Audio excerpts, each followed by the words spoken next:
Hi hello ನಮಸ್ಕಾರ, welcome back to my YouTube channel. ಇವತ್ತಿನ ವ್ಲಾಗಿಗೆ ಎಲ್ಲರಿಗೂ ಕೂಡ ಸ್ವಾಗತ. ಇವತ್ತು ನಾನು ಹೋಗ್ತಾ ಇದ್ದೀನಿ ಸೊಗಲ ಸೋಮೇಶ್ವರ ದೇವಸ್ಥಾನಕ್ಕೆ. ನನಗೆ ತಿಳಿದಷ್ಟು ಕಂಪ್ಲೀಟ್ ಮಾಹಿತಿನ ನಿಮಗೆ ಕೊಡಲಿಕ್ಕೆ ಟ್ರೈ ಮಾಡ್ತೀನಿ. ಬನ್ನಿ ಇವತ್ತಿನ ವ್ಲಾಗ್ನ ಕಂಟಿನ್ಯೂ ಮಾಡೋಣ. ಮೊದಲಿಗೆ ಈ ದೇವಸ್ಥಾನದ ಒಂದು ವಿಶೇಷತೆಯನ್ನು ಹೇಳ್ತೀನಿ. ಈ ದೇವಸ್ಥಾನದಲ್ಲಿ ಅಂದರೆ ಇದೇ ಜಾಗದಲ್ಲಿ ಸೊಗಲದಲ್ಲಿ ಶಿವಪಾರ್ವತಿ ಕಲ್ಯಾಣ ಆಗಿರುವಂತಹ ಜಾಗ ಅಂತೇಳಿ ಒಂದು ಪ್ರತೀತಿ ಇದೆ. ಹಾಗೆಯೇ ಮದುವೆ ಆಗದೆ ಇರೋರು ತುಂಬ ವರಗಳನ್ನ ಅಥವಾ ವಧುಗಳನ್ನ ಹುಡುಕ್ತಾ ಇರ್ತಾರೆ. ಮದುವೆ ಸೆಟ್ ಆಗ್ತಾ ಇರಲ್ಲ ಅಂಥವರು ಈ ಜಾಗದಲ್ಲಿ ಬಂದು ಕಂಕಣವನ್ನು ಕಟ್ಸ್ಕೊಂಡು ಹೋದರೆ ಮದುವೆ ಫಿಕ್ಸ್ ಆಗುತ್ತೆ ಅಂತೇಳಿ ಇಲ್ಲಿನ ಒಂದು ಪ್ರತೀತಿ ಇದೆ. ಇವತ್ತಿನ ವಿಶೇಷತೆ ಏನು ಅಂತ ಹೇಳ್ತೀನಿ.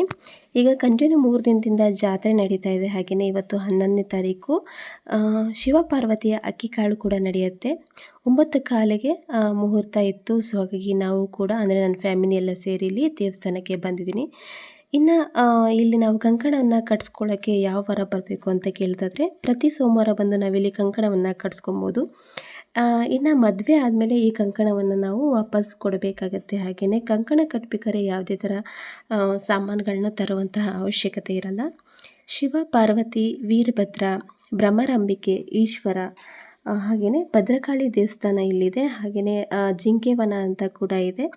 5ರಿಂದ 3 ರೂಪಾಯಿನ ಚಾರ್ಜ್ ಮಾಡ್ತಾರೆ. ಅಂದರೆ ದೊಡ್ಡವರಿಗೆ 5 ರೂಪಾಯಿ, ಚಿಕ್ಕ ಮಕ್ಕಳಿಗೆ 3 ರೂಪಾಯಿನ ಚಾರ್ಜಿಂಗ್ ಮಾಡ್ತಾರೆ. ಹಾಗೆ ತುಂಬ ದೊಡ್ಡ ವಿಶಾಲವಾಗಿರುವಂತಹ ಪಾರ್ಕಿಂಗ್ ಫೆಸಿಲಿಟಿ ಕೂಡ ಇದೆ.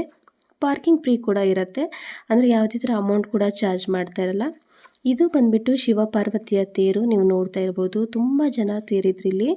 3 ದಿನದ ಜಾತ್ರೆ ಆಗಿರೋದ್ರಿಂದ ಜನ ಇಲ್ಲಿ ವಸತಿ ಕೂಡ ಬಂದಿದ್ದರು. ನೀವು ವಿಡಿಯೋದಲ್ಲಿ ನೋಡ್ತಾ ಇರ್ಬೋದು ಬಹಳಷ್ಟು ಜನ ಬಂದಿದ್ದರು. ಇನ್ನು ಅಕ್ಕಿಕಾಳನ್ನು ಮುಗಿಸ್ಕೊಂಡು ಮಾರನೇ ದಿನ ರುದ್ರಾಭಿಷೇಕ ಇತ್ತು. ಸೊ ಹಾಗಾಗಿ ಅದನ್ನೆಲ್ಲ ಮುಗಿಸ್ಕೊಂಡು ಹೋಗಲಿಕ್ಕೆ ಜನ ವಸತಿ ಉಳಿದಿದ್ರು.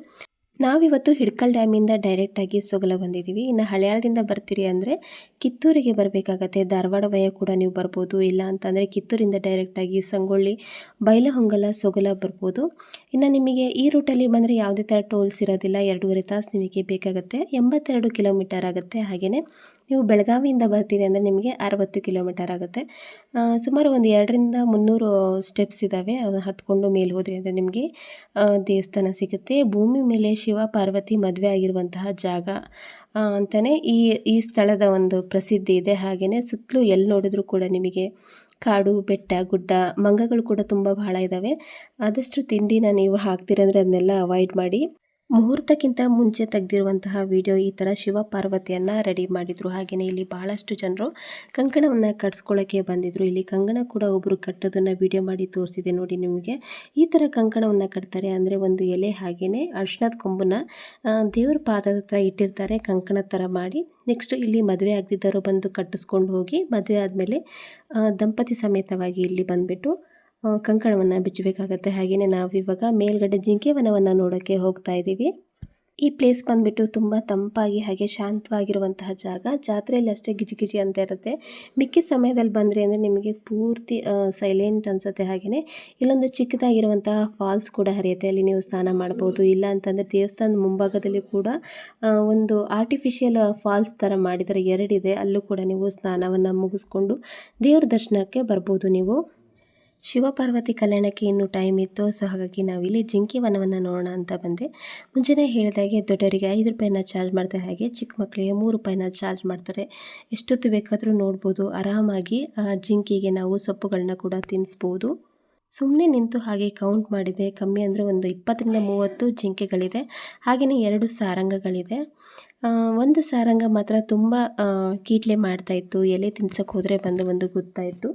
ನೀವಿಲ್ಲಿ ಸೊಗಲಕ್ಕೆ ಬಂದಾಗ ಇಲ್ಲಿ ಜಿಂಕೆ ವನಕ್ಕೆ ಬಂದು ಇಲ್ಲಿ ಸ್ವಲ್ಪ ಹೊತ್ತು ಬಂದು ಇದ್ದು ಹೋದ್ರಿ ಅಂದರೆ ನಿಮಗೂ ಕೂಡ ಮೈಂಡ್ ರಿಫ್ರೆಶ್ ಆಗುತ್ತೆ. ಜಿಂಕೆ ವನದಿಂದ ನಾವು ಡೈರೆಕ್ಟಾಗಿ ಭದ್ರಕಾಳಿ ದೇವಸ್ಥಾನಕ್ಕೆ ಬಂದ್ವಿ. ನಾವು ಬರೋಷ್ಟೊತ್ತಿಗೆ ಇಲ್ಲಿ ಒಂದು ಪಾಲ್ಕಿ ಬಂದಿತ್ತು ಅಥವಾ ಪಲ್ಲಕ್ಕಿ ಅಂತ ಹೇಳ್ತಾರಲ್ಲ, ಅದರಲ್ಲಿ ಒಂದು ದೇವ್ರ ಮೂರ್ತಿಯನ್ನು ತಗೊಂಡು ಡೊಳ್ಳು ಕುಣಿತದ ಜೊತೆಗೆ ಬಂದರು. ಹಾಗೆಯೇ ನೆಕ್ಸ್ಟ್ ನಾವು ಭದ್ರಕಾಳಿ ದೇವಿಯ ದರ್ಶನವನ್ನು ಮಾಡಿಕೊಂಡು ಇನ್ನೇನು ಶಿವಪಾರ್ವತಿ ಕಲ್ಯಾಣಕ್ಕೆ ಟೈಮ್ ಆಗ್ತಾಯಿತ್ತು. ಸೊ ಹಾಗಾಗಿ ಇಲ್ಲಿ ದೇವಸ್ಥಾನದ ಮುಂದೆ ಬಂದು ಕೂತ್ಕೊಂಡ್ವಿ. ದೊಡ್ಡದಾಗಿರುವಂತಹ ಒಂದು ಡಿಸ್ಪ್ಲೇನ ಕೂಡ ಹಾಕಿದ್ರು. ಈ ಥರ ಜನರು ಮುಂದೆ ನಿಂತಿರೋದ್ರಿಂದ ನಮಗೆ ಅಷ್ಟು ಸರಿಯಾಗಿ ಕಾಣಿಸ್ತಿರ್ಲಿಲ್ಲ. ದೊಡ್ಡ ಡಿಸ್ಪ್ಲೇ ಟಿವಿ ಹಾಕಿದ್ರು. ಅದರಲ್ಲಿ ಪ್ರತಿಯೊಂದು ಕೂಡ ನೀಟಾಗಿ ಕಾಣಿಸ್ತಾ ಇತ್ತು. ವೀರಭದ್ರ ಸ್ವಾಮಿ ದೇವಸ್ಥಾನದ ಹತ್ರ ಒಂದು ಗಸಗಸೆ ಮರ ಕೂಡ ಇದೆ. ಅಲ್ಲೊಬ್ಬರು ಒಂದು ಹೆಸರು ಹೇಳಿದ್ರು, ನನಗೆ ಗೊತ್ತಾಗಲಿಲ್ಲ. ನಮ್ಮ ಕಡೆ ಅದನ್ನು ಗಸಗಸೆ ಮರ ಅಂತೀವಿ. ಇವಾಗ ಶಿವ ಪಾರ್ವತಿಗೆ ರೆಡಿ ಮಾಡ್ತಾ ಇದ್ದಾರೆ. ಟಾಯ್ಲೆಟು, ಶಾಪ್ಸು, ರೂಮ್ಸು ಹಾಗೆಯೇ ಹೋಟೆಲ್ ಫೆಸಿಲಿಟಿ ಕೂಡ ತುಂಬ ಚೆನ್ನಾಗಿದೆ. ದೇವಸ್ಥಾನ ಹತ್ರನೇ ಇದೆ. ಇನ್ನು ಮದುವೆ ತಡ ಆಗ್ತಾಯಿದ್ರೆ ಇಲ್ಲಿ ಬಂದು ಒಂದ್ಸಲ ಕಂಕಣವನ್ನು ಕಟ್ಟಿಸ್ಕೊಂಡು ಹೋಗಿ. ನಾವು 7 ಗಂಟೆಗೆ ಇಲ್ಲಿ ಬಂದು ಕೂತ್ಕೊಂಡಿದ್ವಿ, ಪ್ಲೇಸ್ ಹಿಡಿದಿದ್ವಿ. ಹೋಗ್ತಾ ಹೋಗ್ತಾ ಜನರುಗಳು ತುಂಬ ಜನ ಸೇರ್ತಾ ಹೋದರು. ಇನ್ನು ನಾವು ಟಿ ವಿಲಿ ಈ ಥರ ಶಿವ ಪಾರ್ವತಿಗೆ ಬಾಸಿಂಗವನ್ನು ಕಟ್ಟೋದು, ವಸ್ತ್ರವನ್ನು ಉಡಿಸೋದು ಇದನ್ನೆಲ್ಲ ಕೂಡ ನೋಡಿದ್ವಿ. ತುಂಬ ಚೆನ್ನಾಗಿ ಅನ್ನಿಸ್ತು. ಪ್ರತಿಯೊಂದು ಕೂಡ ಡೀಟೇಲಾಗಿ ಅವರು ಮೈಕಲ್ಲಿ ಹೇಳ್ತಾಯಿದ್ರು. ಇನ್ನು ನೀವು ಸ್ಟಾರ್ಟಿಂಗ್ ಮೆಟ್ಲತ್ತಿ ಬರಬೇಕಾದ್ರೆ ಒಂದು ಪುಣ್ಯಕೋಟಿಯ ಸ್ಟ್ಯಾಚ್ಯೂ ಇದೆಯಲ್ಲ, ಅಲ್ಲಿ ಒಂದು ಟನಲ್ ಇದೆ. ಅದರಲ್ಲಿ ನೀವು ಬಗ್ಗಿ ಆರ್ಪಾರ ಆಗ್ಬೋದು. ಚಿಕ್ಕ ಮಕ್ಕಳಾದರೆ ಆರಾಮಾಗಿ ಅದರಲ್ಲಿ ಬಗ್ಗಿ ಹೋಗ್ಬೋದು. ಹಾಗೆಯೇ ಒಂದಿನದ ಪಿಕ್ನಿಕ್ಗೆ ನೀವೇನಾದ್ರು ಪ್ಲ್ಯಾನ್ ಮಾಡ್ತಾ ಇದ್ದೀರಿ, ಇದು ಒಂದು ಬೆಸ್ಟ್ ಪ್ಲೇಸ್ ಅಂತಲೇ ಹೇಳ್ಬೋದು. ಒಂದು ಸಲ ದೇವಸ್ಥಾನಕ್ಕೆ ಬಂದಾಗೂ ಆಗುತ್ತೆ. ಹಾಗೆಯೇ ಅದ್ರ ಜೊತೆಗೆ ನಾವು ಇಲ್ಲಿ ನೇಚರ್ನ ಕೂಡ ಎಂಜಾಯ್ ಮಾಡ್ಬೋದು ಆರಾಮಾಗಿ. ಜಾತ್ರೆ ಟೈಮಲ್ಲಿ ಬಂದಾಗ ಇದೇ ಥರ ರಶ್ ಆಗಿರುತ್ತೆ. ಇನ್ನು ಬಿಡುವಿನ ದಿನದಲ್ಲಿ ಅಂದರೆ ಎಕ್ಸ್ಪೆಷಲಿ ನೀವು ಸೋಮವಾರ ಬಂದರೆ ಅಂದರೆ ಕಂಕಣನ ಕಟ್ಸ್ಕೊಂಡು ಆರಾಮಾಗಿ ದೇವ್ರ ದರ್ಶನವನ್ನು ಕೂಡ ನೀವು ಮಾಡ್ಕೊಂಡು ಹೋಗ್ಬೋದು.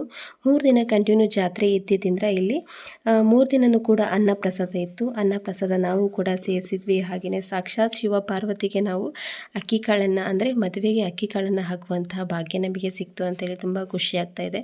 ಇನ್ನು ಈ ದೇವಸ್ಥಾನ ಬಂದುಬಿಟ್ಟು ಕಂಪ್ಲೀಟ್ ಮೇಲ್ಗಡೆ ಇರೋದ್ರಿಂದ ಇಲ್ಲಿ ನಿಮಗೆ ನೆಟ್ವರ್ಕ್ ಸಿಗೋದಿಲ್ಲ. ಕೆಳಗಡೆ ಹೋದರೆ ಅಷ್ಟೇ ನಿಮಗೆ ನೆಟ್ವರ್ಕ್ ಸಿಗುತ್ತೆ. ಸೊ ಹಾಗಾಗಿ ನೀವು ಏನಾರು ಯಾರಿಗಾದರೂ ಕಾಲ್ ಮಾಡ್ತೀರಿ ಅಂದರೆ ನೀವು ಕೆಳಗಡೆನೇ ಬಂದು ಕಾಲ್ ಮಾಡಬೇಕಾಗತ್ತೆ. ಇವಾಗ ಶಿವ ಪಾರ್ವತಿಯ ಕಲ್ಯಾಣ ನಡೀತಾ ಇದೆ. ಬನ್ನಿ ಶಿವ ಪಾರ್ವತಿಗೆ ಅಕ್ಕಿ ಕಾಳನ್ನು ಹಾಕೋಣ.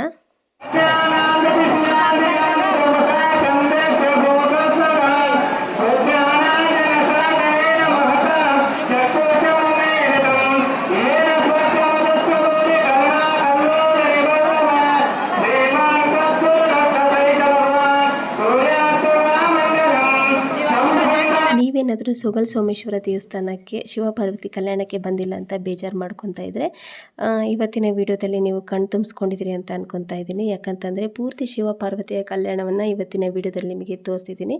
ಹಾಗೆಯೇ ಶಿವಪಾರ್ವತಿ ಅಕ್ಕಿ ಕಾಳು ಆದಮೇಲೆ ಇಲ್ಲಿ ಹೊರಗಡೆ ಊಟದ ವ್ಯವಸ್ಥೆ ಕೂಡ ಇತ್ತು. ನಾವು ಊಟವನ್ನು ಮಾಡಿಕೊಂಡು ಹೊರಟ್ವಿ.